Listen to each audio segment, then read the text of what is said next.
Budget 2021 almost आ चुका है और हर सेक्टर की अपनी अलग अलग उम्मीदें हैं। लिहाजा रियल एस्टेट सेक्टर भी तमाम उम्मीदें लगाए वित्त मंत्री से बैठा हुआ है और ऐसा बहुत कम होता है कि दिग्गज डेवलपर एक साथ मिल जाए और आज ऐसा ही हुआ है। हमारे साथ कई दिग्गज डेवलपर एक साथ हैं और उनसे जानने समझने की कोशिश करेंगे कि इस बजट वित्त मंत्री से क्या वो चाहते हैं। सबसे पहले राजन सर, आपका बहुत बहुत स्वागत है जी बिजनेस पर।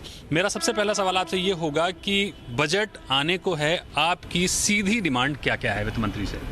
सर, हमारी सीधी डिमांड कंज्यूमर के लिए कि स्टैंडर्ड डिडक्शन जो आज 2 लाख रुपया बरसों से है, हालांकि इन्फ्लेशन बढ़ गया, सब कुछ बढ़ गया, तो वो स्टैंडर्ड डिडक्शन पहले मकान के लिए जितना भी कंज्यूमर इंटरेस्ट बढ़ता है 100% माफ़ हो जाए, ताकि उससे क्या होगा कि उसको जो घर लेना है, और वो भी पहले मकान के लिए, हम ये नहीं कहते कि हर मकान में दो, पहले मकान के लिए।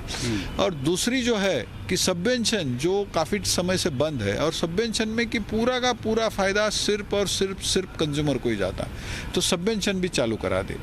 बिल्कुल, सबवेंशन चालू करा दे। अशोक मोहनानी सर से समझने की कोशिश करेंगे कि सर अभी हमने देखा है डिमांड काफ़ी तेज़ी से बढ़ी थी Q4 में 2020 के। इस डिमांड को अगर हम कंटिन्यू रखना चाहें तो क्या सरकार के ऐसे ऐलान हो जो डिमांड बरकरार रहे, हमको फिर पीछे मुड़ के ना देखना पड़े? तो डिमांड के लिए डेवलपर को कम से कम इतनी तो रियायत दे कि भाई उसको टैक्सेस कम किया जाए। भाई ये जो GST है वो एक बड़ा बर्डन है, उसमें इनपुट क्रेडिट उन्होंने बंद कर दिया। अगर वो फिर से शुरू कर देवे तो I think demand will increase. फिर जैसे ATIB है, अभी ATIB मार्च 20 को जो अप्रूवल्स थे वो अभी उसको ख़त्म हो गया, उसको एक्सटेंशन करना चाहिए। जो 45 लाख अगर अफोर्डेबल हाउसिंग अगर चाहते हैं प्राइम मिनिस्टर, तो 45 लाख का लिमिट बढ़ा देवे, और वो लिमिट अगर मतलब निकाल ही देवे तो मेरे ख्याल से डिमांड विल डेफिनेटली इंक्रीज और अफोर्डेबल हाउसिंग बहुत ही बढ़ेगा। 2 बड़ी परियोजनाएं हैं भारत सरकार की, एक प्रधानमंत्री आवास योजना और दूसरी रेंटल हाउसिंग, वो भी प्रधानमंत्री आवास योजना के अंतर्गत ही आ रही है। उस पर जानने समझने की कोशिश करेंगे संजय दत्त जी से, जो कि टाटा रियल्टी के MD एंड CEO हैं। संजय सर, मेरा आपसे सवाल ये होगा कि किस तरह से अफोर्डेबल रेंटल हाउसिंग को और आपकी प्रधानमंत्री आवास योजना को बूस्ट देने के लिए इस बजट आप क्या ऐलान देखते हैं? देखिए, रेंटल हाउसिंग स्कीम और जो अफोर्डेबल हाउसिंग स्कीम है वो सिटी से काफ़ी बाहर बनती है, क्योंकि वहाँ पे लैंड रेट कम होते हैं।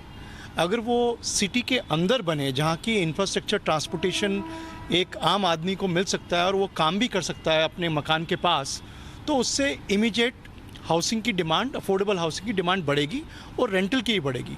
अब वो कैसे बढ़ेगी? जब तक स्टेट सरकार जो है लैंड सस्ते दामों में डेवलपर को नहीं देगी, या पब्लिक प्राइवेट पार्टनरशिप करके लैंड की ज़ीरो कॉस्ट हो और मार्केटिंग की भी ज़ीरो कॉस्ट हो, वो सीधा कंस्ट्रक्शन करके एक जैसे DDA के फ्लैट्स हम लोग बेचते हैं और महाडा फ्लैट जैसे बेचता है लॉटरी सिस्टम से निकाल के, अगर वो फैसिलिटी दे दें तो ओवरनाइट अफोर्डेबल हाउसिंग की जो एब्जॉर्प्शन है, जो उसकी डिमांड है और जो उसकी खपत है, नहीं तो आप अफोर्डेबल हाउसिंग आप बनाते जाइए दुनिया से बाहर, सिविलाइजेशन से दूर, वो बन तो जाएंगे लेकिन उसमें कोई रहने वाला नहीं होगा। तो मैं समझता हूँ ये ज़रूरी है। बिल्कुल, यानी मोटे तौर पर अगर हम देखें तो 3-4 चीज़ें जो निकल कर आ रही हैं वो ये है कि टैक्स कम हो, प्रोजेक्ट की लागत कम हो, कंज्यूमर्स को राहत मिले, कंज्यूमर्स को नौकरियां मिले, जॉब क्रिएशन हो, तो डिमांड की जो दिक्कतें हैं वो अपने आप हल हो जाएंगी। तो मुंबई से दीपक यादव, जी बिजनेस के लिए।